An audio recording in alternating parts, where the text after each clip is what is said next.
Saúde a igreja com a graça e a paz de nosso Senhor e Salvador Jesus Cristo. Amém? Amém. Eu queria convidá-los a abrirmos as nossas Bíblias hoje no livro de Atos dos Apóstolos, capítulo 16.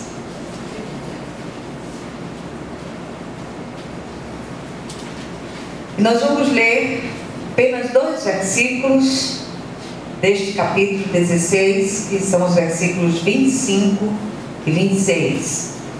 Atos dos Apóstolos, capítulo 16, versículos 25 e 26. Todos acharam? Amém.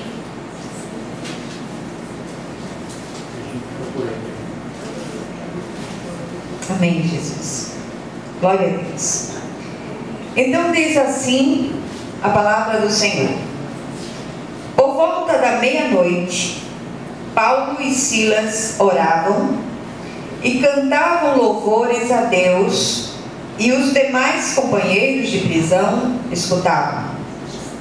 De repente, sobreveio tamanho terremoto e sacudiu os alicerces da prisão.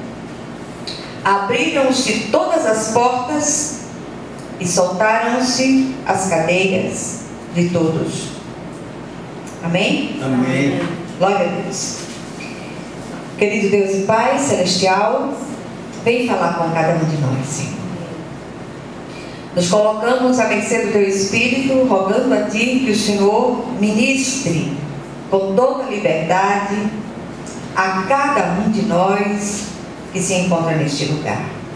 Fala, Deus, porque o Teu povo ouve, em nome de Jesus. Amém? Amém. O pastor glorificou ao Senhor pelo fato de hoje, apesar da chuva, estarmos juntos nesta noite para ouvir especificamente essa palavra. E eu creio que o Senhor tem propósito em trazer para nós a palavra de hoje. Eu queria convidá-los, já que a gente está num número pequeno, para irmos juntos à cidade de Filipos, na região da Macedônia, na Ásia Menor, nos dias do ministério apostólico de Paulo. E numa prisão da cidade encontramos aquele apóstolo e o seu companheiro de jornada, de ministério, presos sob a acusação de estarem tumultuando a cidade. Queria que você prestasse atenção, deixa as preocupações de um lado. Eu sei que o Senhor, Ele quer falar com cada um de nós. E é curioso, porque depois, se você ler todo o contexto, você vai ver que depois de serem tremendamente usados por Deus para libertar uma mulher cativa de um espírito de adivinhação, e do Senhor operar maravilhas através deles, esses homens, por uma artimanha maligna, são açoitados e presos. E numa outra ocasião nós falamos aqui, tentamos descrever um pouco do que eram as prisões naqueles dias. Mas só que na prisão eles oravam e cantavam, porque sabiam em quem criam. E eles sabiam que de um jeito ou de outro eles seriam libertos daquela situação. E muitas vezes, no meio das nossas lutas, das cadeias que tentam nos aprisionar, nós tendemos a nos desesperar, nós tendemos a perder a fé, nós tendemos a buscar outras saídas. E quantos estão se sentindo assim, necessitados de liberdade e de folga? Como nós precisamos disso, como nós precisamos experimentar essa folga que vem do céu. Alguns sentem-se aprisionados, criticados, acusados injustamente, feridos, perseguidos, encurralados e desesperadamente necessitados de uma interferência, de uma intervenção poderosa de Deus em suas vidas. Quem aqui hoje precisa de um milagre? Amém, Jesus. Todos nós precisamos de um milagre, ou vários, como disse a irmã ali. Nós precisamos de um milagre. Eu creio nos milagres. Nós não estamos numa época em que os milagres não acontecem. Os milagres acontecem. Não estou falando dos milagres fabricados para impressionar meia dúzia de pessoas, não. Mas do milagre real, do milagre que existe, do milagre. Nosso Deus, Ele é um Deus de milagres. Amém. Ele é um Deus de saídas impensáveis. Ele é um Deus de saídas improváveis. E é exatamente com esses improváveis de Deus, com essas impossibilidades nossas, mas que são possibilidades reais nas mãos de Deus, que nós precisamos aprender a contar. E Paulo, ele sabia em quem cria, tanto Paulo quanto Silas.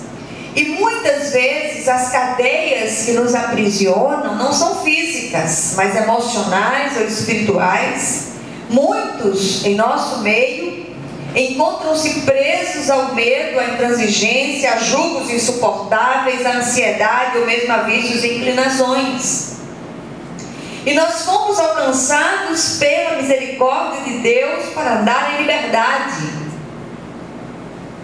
E quantas vezes nós nos deixamos aprisionar por tantas coisas? Nessa hora, o Espírito de Deus quer falar com cada um de nós, com cada um daqueles que ouvem essa palavra e se sentem assim, e carecem de uma estratégia do alto para sair da situação onde se encontram. Uma grande estratégia do céu está aqui, é oferecer a Deus sempre, por meio de Jesus Cristo, sacrifício de louvor que é fruto de lábios que confessam o nome do Senhor. O autor de Hebreus, ele traz essa palavra. Na verdade, há dois sacrifícios que nós precisamos continuar fazendo. O grande, maior sacrifício Jesus já fez por nós, mas há dois sacrifícios que nós precisamos reaprender a oferecê-los a Deus. Um é o sacrifício de louvor, oferecido tão eficazmente aqui por Paulo e Silas naquela prisão de Filipos. E o outro sacrifício é o sacrifício de ações de graças, tão usado pelos salmistas em suas lutas diárias. Nós temos nos calado em relação ao louvor a Deus. E nós temos nos calado em relação à nossa gratidão a Deus. Há muito a agradecer. E aqueles que louvam mesmo em lágrimas, louvam porque enxergam a sua bênção através do véu denso das dificuldades. Então eu queria chamar a sua atenção para o fato de que o sacrifício de louvor, ele sobe com aroma suave à presença de Deus. E o sacrifício de ação de graças é a gratidão pela vitória antes mesmo do combate.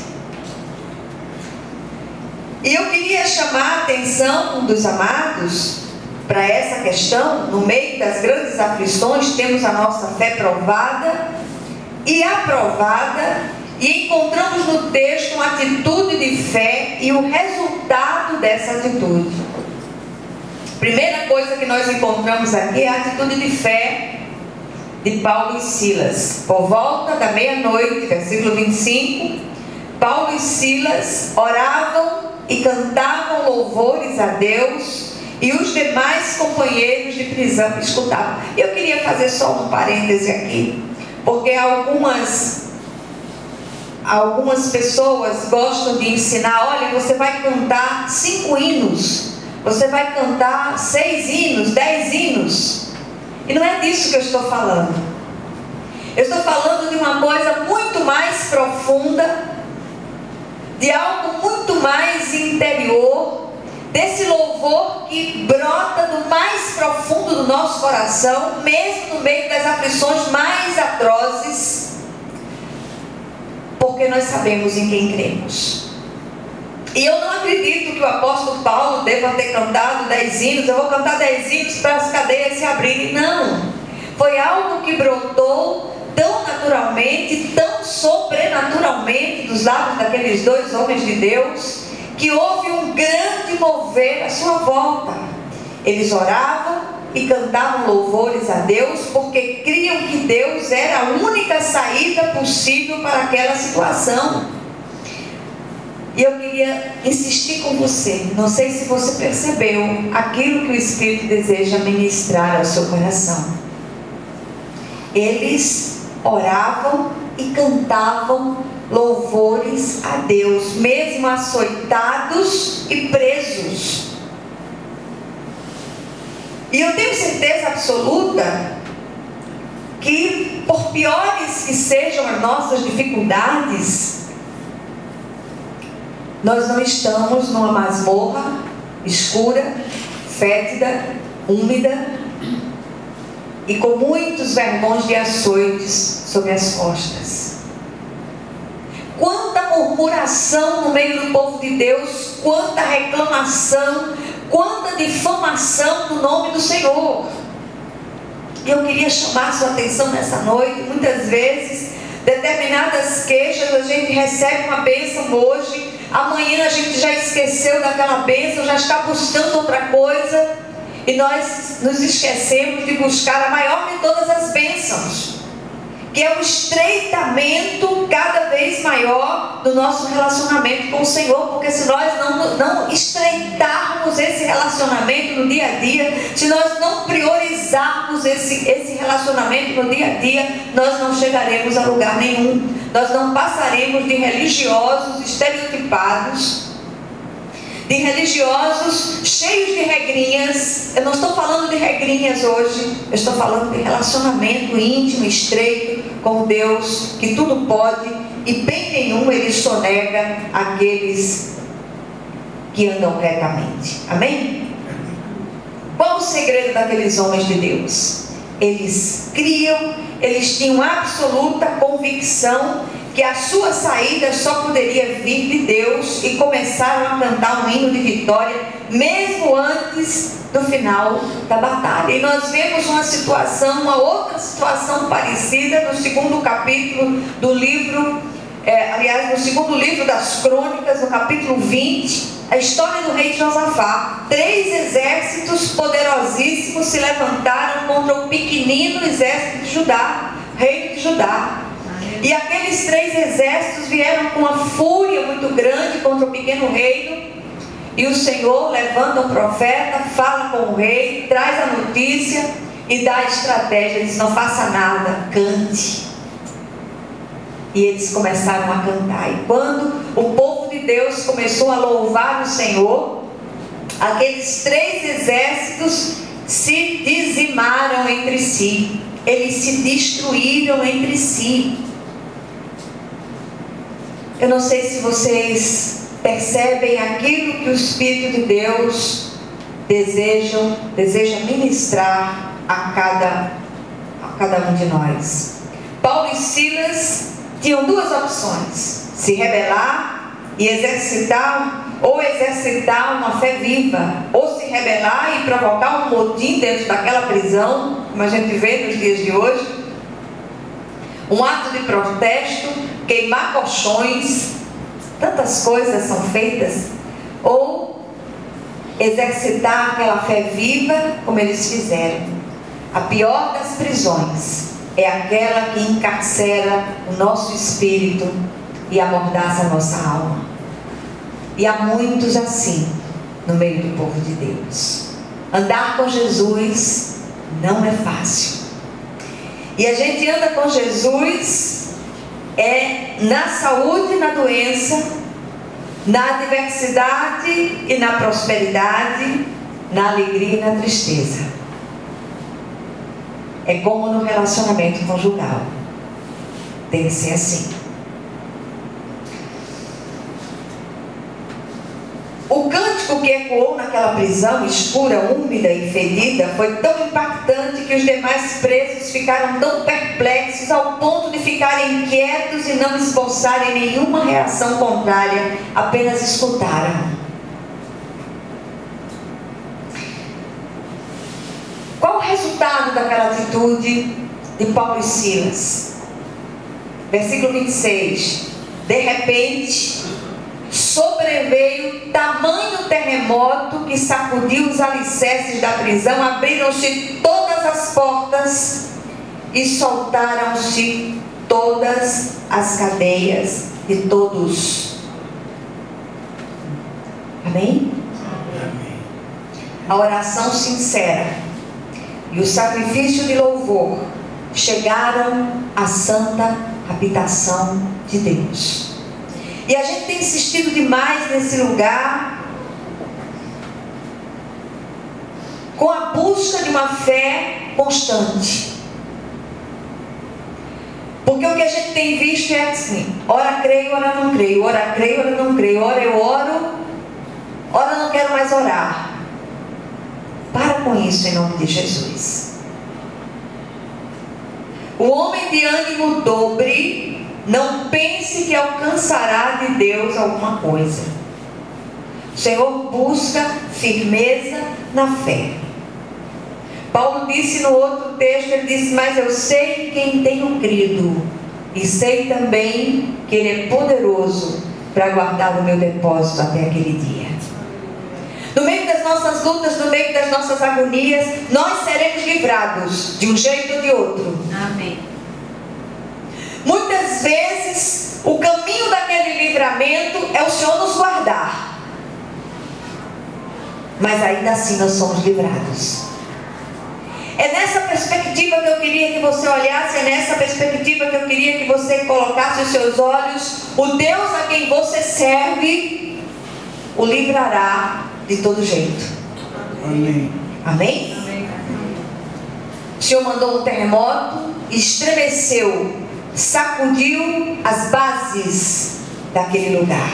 De repente, é isso que está faltando na sua vida: acionar a força do céu, a artilharia celestial ao seu favor, através da oração e do louvor a Deus. Que hoje você possa tomar uma atitude. Comece hoje, ofereça ao Senhor a sua oração e o seu sacrifício de louvor. E eu queria dar um pequeno testemunho, muito rápido. Grandes vitórias que o Senhor me concedeu foi por meio de sacrifícios de louvor oferecidos a Deus, na profundíssima convicção de que minha resposta estava a caminho. Mas é uma certeza tão grande, porque fé é uma certeza das coisas que se esperam, e a firme convicção de fatos que ainda não são vistos com os olhos humanos, mas já são fatos no reino espiritual. E muitas vezes, naquele momento de solidão na presença de Deus, porque é importante demais esses momentos onde você está sozinho, sozinha na presença de Deus, e ali você chora, e ali você ora, e ali você canta. Muitas vezes esses sacrifícios foram entoados em meio às lágrimas, e o Senhor derramou a vitória lindamente, da maneira mais improvável que eu poderia imaginar. Mas a resposta veio. E continua sendo assim, porque eu sei quem eu creio. Eu sei quem é aquele que pagou um preço de sangue pela minha vida. Queridos, quando os alicerces daquela prisão foram sacudidos, abriram-se todas as portas e soltaram-se todas as cadeias, todos foram libertos. eu queria chamar sua atenção. De repente, a cadeia que aprisiona a sua vida tem também aprisionado aqueles que estão à sua volta.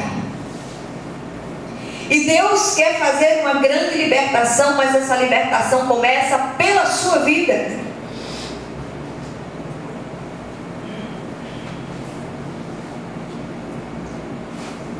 De repente, o que precisa ser sacudido são os seus alicerces espirituais, da religiosidade exterior. Como eu disse no início, Deus quer mais.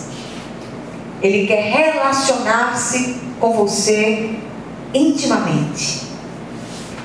Comece a orar e louvar a Deus, e não tema os terremotos, porque eles provocam quebra de cadeias e abertura de portas. Até os terremotos têm o seu lugar nos planos perfeitos de Deus.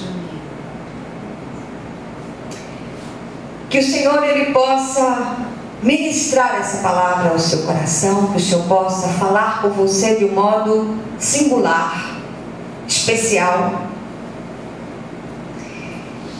e que possa ministrar a você quais são as suas cadeias.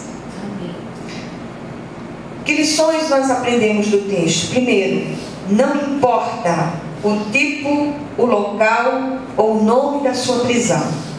A de Paulo era em Filipos. A sua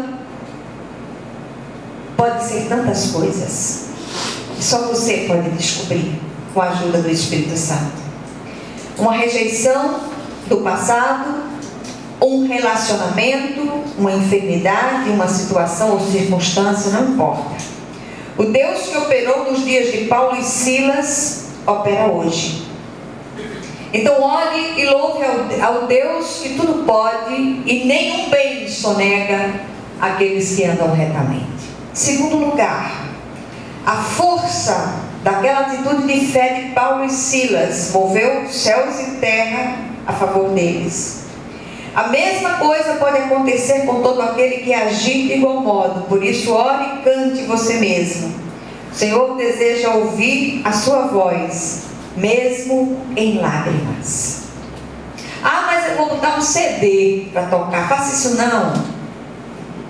Vá lá para o seu quarto, feche a porta e cante ao Senhor. Ah, mas eu não tenho voz para cantar. Ninguém vai ouvir não, só quem vai ouvir é o Senhor. E tem um anjinho no céu que eu tenho a impressão que é um anjo afinador. Porque tem uns irmãos que quando cantam, misericórdia, a gente corre junto. Mas o anjinho afinador, ele pega aquele nosso cântico de agonia e ele afina a nossa voz para ela chegar aos ouvidos de papai. Amém? A semelhança de Paulo e Silas, quando você for liberto, os que estão ao seu redor também serão em nome de Jesus. Há muitos cativos aqui, hoje, que o Senhor deseja libertar. Amém. O que tem faltado é passos ousados de fé. Que o Senhor, Ele possa ministrar isso ao seu coração. Amém? Vamos orar uns pelos outros.